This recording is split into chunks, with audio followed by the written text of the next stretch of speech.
ഇപ്പൊ ഈ കഴിഞ്ഞ 4 വർഷക്കാലത്തോളം ഈ ഹേമ കമ്മിറ്റി റിപ്പോർട്ട് പൂഴ്ത്തിവെച്ചതിന് പിന്നിൽ പോലും പല ആളുകളുടെയും പേരുകൾ ആ പേജിനകത്ത്, പ്രത്യേകിച്ച് മാധ്യമ പ്രവർത്തകരാണ് ആ റിപ്പോർട്ട് പുറത്തു കൊണ്ടുവന്നത്. അപ്പൊ അതിനകത്ത് പല ആളുകളുടെയും പേരുകൾ പോലും പരാമർശിച്ച പേജുകൾ ഇല്ലാതെയാണ് അത് പുറത്തു വന്നിരിക്കുന്നത്. അപ്പം ഇതിന്റെ പിന്നിൽ ഒരു വലിയ ഗൂഢാലോചന നടന്നിട്ടുണ്ട് എന്നുള്ളത് ഒരു വലിയ യാഥാർത്ഥ്യമാണ്. കാരണം ആ പേജുകളിൽ ഉൾപ്പെട്ട പേരുകൾ ഏതൊക്കെയാണ് എന്ന് സർക്കാർ വെളിപ്പെടുത്തുന്നില്ല. അതേപോലെ തന്നെ സമാനമായിട്ട് വന്ന പല കേസുകളിലും കേസെടുത്ത സർക്കാർ ഈ വിഷയത്തിനകത്ത് മൗനം പാലിച്ചുകൊണ്ട് ഇപ്പൊ കഴിഞ്ഞ ദിവസം ഈ റിപ്പോർട്ട് കഴിഞ്ഞ 4-5 വർഷക്കാലം കൈകളിൽ വെച്ച് കൊണ്ട് നടന്ന് ഈ അടുത്ത ദിവസങ്ങളിൽ അത് പുറത്തു വിട്ടപ്പോഴും ആ പ്രതികളുടെ ലിസ്റ്റ് അതിനകത്തില്ല, അല്ലെങ്കിൽ കുറ്റം ആരോപിക്കപ്പെട്ട ആളുകളുടെ ലിസ്റ്റ് പുറത്തു വിട്ടിട്ടില്ല. അപ്പം ഇത് ഇന്ന് ഇപ്പം 1, 2 അല്ലെങ്കിൽ ജൂനിയർ ആർട്ടിസ്റ്റ് ആയിക്കോട്ടെ, അല്ലെങ്കിൽ മെയിൻ ആർട്ടിസ്റ്റ് ആയിക്കോട്ടെ, അത്തരം സ്ത്രീകളായിരിക്കുന്ന ആളുകൾക്ക് ഇത്തരം സെറ്റിൽ വെച്ചും അതേപോലെ തന്നെ തിരക്കഥ കേൾക്കാൻ വരുമ്പോഴും സ്ക്രിപ്റ്റ് വായിക്കാൻ വരുമ്പോഴും ഒക്കെ ഉണ്ടായിരിക്കുന്ന ദുരനുഭവങ്ങൾ അവർ പങ്കുവെക്കുന്ന സമയങ്ങളിൽ മാത്രമാണ് സർക്കാർ അതിൽ ഒരുപാട് പ്രതിഷേധങ്ങൾ വരുന്നു എന്ന് കാണുമ്പോഴാണ് കേസെടുക്കാൻ പോലും തയ്യാറായിരിക്കും. നിങ്ങളൊന്ന് ആലോചിച്ച് നോക്കൂ, ഇത്തരം മേഖല ചെയർമാൻ പോലും രാജിവെക്കുന്നത് ഈ പരാതിയായി വന്നു എന്നുള്ള സമയങ്ങളിലാണ്. അപ്പൊ സർക്കാർ ആരെയാണ് സംരക്ഷിക്കാൻ ശ്രമിക്കുന്നത്? ആ ലിസ്റ്റിൽ ആരൊക്കെ ഉണ്ട്?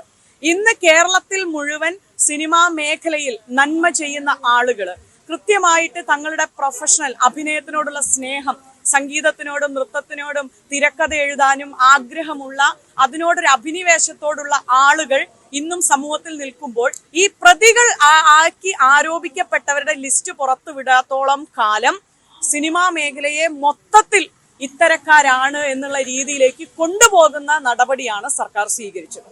അതേപോലെ നേരത്തെ തന്നെ പത്രമാധ്യമങ്ങളിലൊക്കെ വന്ന പോലെ ആരാണ് അങ്ങനെ ഒരു പവർ ഗ്രൂപ്പ് ഉണ്ടോ? അത് അനുഭവിച്ചിട്ടുള്ളവരും ഉണ്ടാവാം, അനുഭവിക്കാത്തവരും ഉണ്ടാകാം. ആ അനുഭവിച്ചിട്ടില്ല എന്ന് പറയുന്നവരും അനുഭവിച്ചിട്ടുണ്ട് എന്ന് പറയുന്ന ആളുകളുടെ ഒരേപോലെ തന്നെ അങ്ങനെ ഒരു ഗ്രൂപ്പ് ഉണ്ട് എങ്കിൽ ആ ഗ്രൂപ്പിന്റെ തലപ്പത്തിരിക്കുന്നത് ആര്? ആ 15 അംഗങ്ങളുടെ പേരാണോ ആ പുറത്തുവിടാത്ത ലിസ്റ്റിനകത്ത് ആ പേജുകളിൽ ഉള്ളത് എന്നുള്ളത് ഒരു സാധാരണ മനുഷ്യനെ സംബന്ധിച്ചിടത്തോളം വലിയ ചർച്ച തന്നെയാണ്. പാലക്കാട് ജില്ല പോലെ ഒരു പ്രദേശത്ത് എത്രയോ സിനിമകളുടെ ലൊക്കേഷനുകൾ ആയിരിക്കുന്ന ഒരു പ്രദേശമാണ്. അപ്പം ഇവിടെയുള്ള ആളുകളൊക്കെ ആ സിനിമ ഷൂട്ടിങ്ങും ഒക്കെ കാണാൻ വളരെ ആവേശത്തോടു കൂടി സാധാരണക്കാരായിരിക്കുന്ന ആളുകൾ ഒറ്റപ്പാലം പോലെയുള്ള പ്രദേശങ്ങളിലൊക്കെ, പക്ഷെ അവിടെയൊക്കെ ചെല്ലുമ്പോൾ ഉണ്ടായിരിക്കുന്ന ദുരനുഭവങ്ങളെ ഇത്തരം ഇന്നിപ്പം എനിക്ക് തോന്നുന്നു ഒരു എന്താ പറയാ, സ്ത്രീ എന്ന് പറയുന്നതിനേക്കാൾ അപ്പുറത്ത് പുരുഷൻ പോലും ഇന്ന് വന്ന് മൊഴി പരസ്യമായിട്ട് പറയുന്ന രീതിയിലേക്ക് എത്തിയിട്ടുണ്ട്. അപ്പൊ അത്തരം സാഹചര്യങ്ങളിൽ ആരാണ് ആ ലിസ്റ്റിനകത്തുള്ളത്? അത് സർക്കാർ പുറത്തുവിടണം. എന്നിട്ട് അതിൽ കൃത്യമായിട്ടുള്ള നടപടി സ്വീകരിക്കണം. അത് ജൂനിയർ ആർട്ടിസ്റ്റിന് അനുഭവിച്ച ദുരനുഭവമാണോ, അല്ലെങ്കിൽ ലൈംഗിക അതിക്രമമാണോ, അത് മെയിൻ സ്ട്രീമിൽ നിൽക്കുന്ന ഒരു സ്ത്രീ ആയിരിക്കുന്നവർക്ക് അനുഭവപ്പെട്ടതാണോ എന്നുള്ളതിനകത്തല്ല. ഒരു സ്ത്രീ ആ തൊഴിലിടത്തിനകത്ത് പീഡിപ്പിക്കപ്പെട്ടിട്ടുണ്ട് എങ്കിൽ ദുരനുഭവം, അവൾക്കൊരു സ്പർശനം കൊണ്ടുപോലും ഒരു ദുരനുഭവം, ഒരു വേദന ഉണ്ടാക്കിയിട്ടുണ്ട് എങ്കിൽ അത് അന്വേഷിക്കാൻ തയ്യാറാവുകയാണ് ഇന്നത്തെ സർക്കാർ ചെയ്യേണ്ടത്. അതിൽ നിന്ന് മുഖ്യമന്ത്രി ഒളിച്ചോടുക. അതോടൊപ്പം തന്നെ നിങ്ങൾ ചോദിച്ച പോലെ തന്നെ ആരായിരുന്നാലും അതിൽ ഒരു കുറ്റാരോപിതരായിട്ടുണ്ട് എങ്കിൽ ആ സ്ഥാനത്ത് നിന്ന് രാജിവെച്ചുകൊണ്ട് ആ അന്വേഷണം നേരിടാൻ തയ്യാറാകണമെന്ന് പറയേണ്ട സർക്കാർ അത് മിണ്ടുന്നില്ല.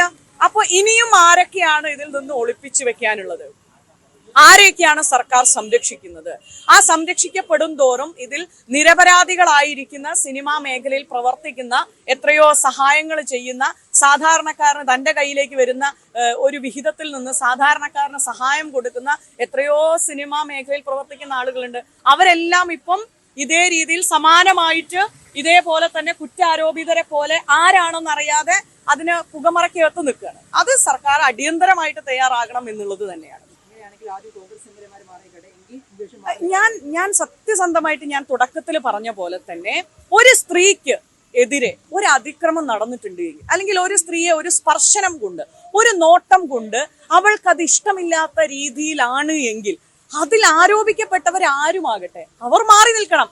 അതിനകത്ത് ഇപ്പൊ ഞാൻ ചോദിക്കുന്നു, ഈ പീഡനത്തിനകത്ത് രാഷ്ട്രീയ വ്യത്യാസം നോക്കിയിട്ടൊന്നുമല്ല ഞാൻ പറയുന്നത്. സ്ത്രീകളുടെ ഒപ്പം തന്നെയാണ്. അതിൽ ഒരു സ്ത്രീയെങ്കിലും, അത് സിനിമാ മേഖലയിലുള്ള സ്ത്രീ എന്നുള്ളതിനേക്കാൾ അപ്പുറത്ത് ഏത് മേഖലയിൽ പ്രവർത്തിക്കുന്ന തൊഴിലെടുത്ത് ജീവിക്കുവാൻ അവരുടെ സ്വാതന്ത്ര്യം ഉപയോഗിച്ച് അവർ തൊഴിലെടുക്കുന്ന ഇടങ്ങളിൽ അവർ വേദനിക്കപ്പെട്ടിട്ടുണ്ട് എങ്കിൽ അത് ഏത് രാഷ്ട്രീയ പാർട്ടിയിലുള്ളവരാണെങ്കിലും ഏത് മേഖലയിലുള്ളവരാണെങ്കിലും ധാർമ്മികതയോടുകൂടി അത് രാജിവെച്ച് ആ അന്വേഷണത്തിന് നേരിടുക എന്നുള്ളത് തന്നെയാണ്. അത് സിനിമാ മേഖല എന്നുള്ളത് മാത്രമല്ല, മറ്റേതെങ്കിലും നമ്മൾ എത്രയോ ദൈനംദിനമായിട്ട് സ്ത്രീകളും പ്രത്യേകിച്ച് പെൺകുട്ടികളും പീഡിപ്പിക്കപ്പെടുന്നത് നമ്മൾ ചർച്ച ചെയ്യപ്പെടുന്ന ആളുകളാണ്.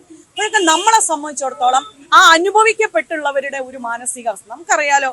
കുറെ മാസങ്ങൾക്ക് മുൻപ് ഒരു സ്ത്രീ അനുഭവിച്ച വിഷമം, അവർ ഒരു എന്താ പറയാ ആ സാഹചര്യത്തിനെ അതിജീവിക്കുവാൻ അവരെടുത്തിരിക്കുന്ന ഒരു സാഹസമുണ്ട്.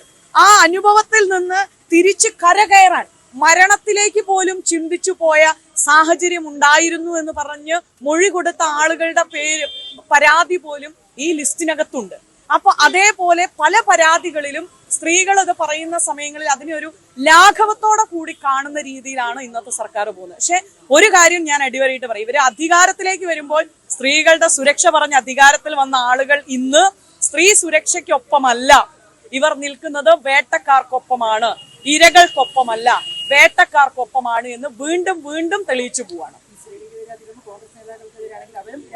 ഞാൻ രാഷ്ട്രീയം, അത് ഏത് രാഷ്ട്രീയ പാർട്ടി, ഇനി രാഷ്ട്രീയ പാർട്ടിയിൽ പ്രവർത്തിക്കാത്തവരാണെങ്കിലും ഒരു സ്ത്രീയെ അവരുടെ എന്താ പറയാ അവരുടെ തൊഴിലിടത്തിൽ അല്ലെങ്കിൽ അവർ യാത്ര ചെയ്യുന്ന സ്ഥലങ്ങളിൽ വെച്ചാൽ അതിനകത്ത് രാഷ്ട്രീയത്തിന്റെ പ്രസക്തി ഇല്ലെന്ന് ഞാൻ പറയുന്ന മുകേഷ് എന്നോ അല്ലെങ്കിൽ വേറൊരു പേരെന്നോ അല്ല. അത്തരം തൊഴിലിടങ്ങളിൽ അല്ലെങ്കിൽ യാത്ര ചെയ്യുന്ന സമയങ്ങളിൽ അവർ പീഡിപ്പിക്കപ്പെട്ടിട്ടുണ്ട് എങ്കിൽ, അവർ ഒരു ജനപ്രതിനിധിയാണ് എങ്കിൽ, അവരതിൽ കുറ്റാരോപിതനാണ് എങ്കിൽ, ഒന്നിലധികമോ പരാതികൾ വന്നുകൊണ്ടിരിക്കുമ്പോഴും അതിനെ ധാർമ്മികപരമായിട്ട് ഒരു ജനപ്രതിനിധി എന്നുള്ള രീതിയിൽ രാജിവെക്കുക, എന്നിട്ട് ആ അന്വേഷണം നേരിടുക. ആ അന്വേഷണത്തിൽ അവർ പ്രതിയല്ല എന്ന് കണ്ടു കഴിഞ്ഞാൽ വീണ്ടും ആ രാഷ്ട്രീയത്തിനകത്തേക്ക് അല്ലെങ്കിൽ പൊതുപ്രവർത്തന രംഗത്തേക്ക് തിരിച്ചു വരാൻ സാധിക്കും. ഉണ്ടല്ലോ അങ്ങനെ എത്രയോ വലിയ വലിയ ഇൻഡസ്ട്രിയിൽ, നമ്മുടെ മാത്രമല്ല തൊട്ടപ്പുറത്ത് അയൽ സംസ്ഥാനങ്ങളിലൊക്കെ അങ്ങനെ നേരിട്ട ആളുകളും ഒക്കെ ഉണ്ടല്ലോ. ഞാൻ പറയുന്നത് ഇപ്പം ഒരു സ്ത്രീയെ സംബന്ധിച്ചിടത്തോളം അവർ അനുഭവിച്ച വേദന, അവർ ആ സാഹചര്യം, കാരണം ചിലപ്പം അവരുടെയൊക്കെ സാഹചര്യങ്ങൾ കൊണ്ടായിരിക്കാം അവർ ഇത്തരം മേഖലയിലേക്ക് അല്ലെങ്കിൽ ഒരു സിനിമാ മേഖല എന്ന് പറയുന്ന ഒരു പാഷനായിട്ട് അഭിനയിക്കാനുള്ള ആഗ്രഹം കൊണ്ട് എങ്ങനെയെങ്കിലും ഒന്ന് ഈ മേഖലയിൽ, ചിലപ്പോൾ നല്ല നൃത്തം പഠിച്ച കുട്ടിയായിരിക്കാം, വലിയ ആവേശത്തോടു കൂടി ഒത്തിരി സിനിമകൾ കണ്ട് പ്രചോദനമായിട്ട് വന്ന ആളുകളെ. ഇന്നിപ്പോ ഞാൻ വന്ന സമയത്ത് ഒരു കുട്ടി പറഞ്ഞു, ഞാൻ ദേവാസുരം കണ്ട് മംഗലശ്ശേരി നീലകണ്ഠനെയൊക്കെ വളരെയധികം ആരാധിച്ചു. അപ്പൊ അങ്ങനെയൊക്കെ സിനിമകളൊക്കെ സ്ക്രിപ്റ്റ് എഴുതുകയും അങ്ങനെയൊക്കെ സംവിധാനം ചെയ്യുകയും ചെയ്തിരിക്കുന്ന ആളുകൾ ഇതിന്റെ പിന്നിൽ നടത്തിക്കൊണ്ടിരുന്നത് ഈ സിനിമാ മേഖലയെ പോലും നശിപ്പിക്കുന്ന രീതിയിലായിരുന്നു എന്നുള്ള ഒരു ചിത്രം വരികയാണ്. അപ്പൊ ഇതിന് പിന്നിൽ ഇനി ആരൊക്കെയുണ്ട്? ഇതൊരു രഞ്ജിത്തിനകത്തോ ഒരു മുകേഷിനകത്തോ അല്ലെങ്കിൽ അങ്ങനെ തുടങ്ങുന്ന 1-2 പേരുകളിൽ അവസാനിക്കുന്നതാണോ? ഇനിയും ആരെങ്കിലും വരാനുണ്ടോ?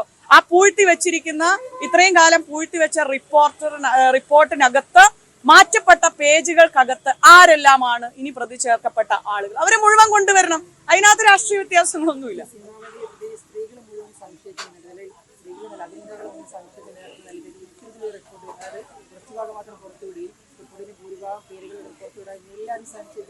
അതാ ഞാൻ പറഞ്ഞത്, ഇതില് പ്രതിയാക്കപ്പെട്ടവർ അല്ലെങ്കിൽ കുറ്റാരോപിതരായിരിക്കുന്ന ഈ ഹേമ കമ്മിറ്റി റിപ്പോർട്ടിനകത്ത് എന്തായിരുന്നാലും മൊഴി കൊടുത്തവർ ഒരു ആളുകൾക്കെതിരെ മൊഴി കൊടുത്തിട്ടുണ്ടാവുമല്ലോ. ആ റിപ്പോർട്ടിനകത്ത് വന്നിരിക്കുന്ന പേജുകളിൽ അവരുടെ പേര് സ്പഷ്ടമായിട്ട് എഴുതിയിട്ടുണ്ടാവുമല്ലോ. അവരേത് സമയത്ത്, ഏത് സാഹചര്യത്തിൽ, ഏത് സെറ്റിൽ വെച്ച്, ഏത് വർഷത്തിൽ വെച്ചായിരിക്കും ഈ സംഭവത്തിന് ഇരയായത് എന്ന് രേഖപ്പെടുത്തിയിട്ടുണ്ടാവുമല്ലോ. ആ ലിസ്റ്റ് എന്തുകൊണ്ട് സർക്കാർ ഇപ്പോഴും പൂഴ്ത്തിവെക്കുന്നു? ആരെ സംരക്ഷിക്കാനാണ്? ആ സംരക്ഷിക്കുന്ന ആളുകളെ സംരക്ഷിക്കുമ്പോൾ സർക്കാരും കൂടി ചെയ്യുന്ന ഒരു ദ്രോഹം സിനിമാ മേഖലയെ നശിപ്പിക്കുന്ന രീതിയിലേക്കാണ്. കാരണം ഇതിലൊന്നും പെടാതെ പോകുന്ന നിരപരാധികളായിരിക്കുന്ന ആർട്ടിസ്റ്റുകളെ കൂടി ഈ രീതിയിൽ എന്താ പറയുക ഒരു സംശയത്തിന്റെ നിഴലിൽ നിർത്തുകയാണ്. അതാണ് കഴിഞ്ഞ ദിവസം പല ആളുകളും പറഞ്ഞല്ലോ, ആ ലിസ്റ്റ് പുറത്തുവിടൂ. ആരാണ് ആ മൊഴി നൽകിയവരിൽ കൃത്യമായിട്ട് ലിസ്റ്റ് ഉണ്ട്, അതിനകത്ത് കേസെടുക്കൂ. ആരാണ് ഇര എന്ന് മാത്രമാണ് സർക്കാരിന് പുറത്തു പറയാൻ പറ്റാത്തത്. പക്ഷേ ആർക്കെതിരെയാണ്, ആരൊക്കെയാണ് ആ ലിസ്റ്റിലുള്ളത്, അത് പറയുന്നതിന് സർക്കാരിന്റെ കയ്യിൽ വ്യക്തമായിട്ടുള്ള തെളിവല്ലേ? കോടികൾ ചെലവിട്ടുകൊണ്ടാണ് ആ റിപ്പോർട്ട് തയ്യാറാക്കിയിരിക്കുന്നത്. അത് സർക്കാരിന്റെ ഖജനാവിലെ തുകയല്ലേ? അതിൽ നിന്ന് ഇത്രയും സീരിയസോട് കൂടി PT തോമസ് പോലും അന്ന് ഇടപെട്ട് MLA ആയിരിക്കുന്ന സമയങ്ങളിൽ അന്ന് മാധ്യമങ്ങളോട് പറഞ്ഞൊരു കാര്യമുണ്ട്, ഇത്തരം രീതികളിൽ ഏതെങ്കിലും വിഷയങ്ങൾ ഇങ്ങനെ ഉണ്ട് എങ്കിൽ അതും കൂടി പുറത്തു കൊണ്ടുവരേണ്ടതുണ്ട് എന്ന് അദ്ദേഹം പറഞ്ഞ വാക്കുകളും കൂടിയുണ്ട്. അപ്പൊ നമ്മൾ ഇതിന്റെ പിന്നിൽ ആരൊക്കെയുണ്ട്? സർക്കാർ ആരൊക്കെയോ സംരക്ഷിക്കാൻ ശ്രമിക്കുന്നു.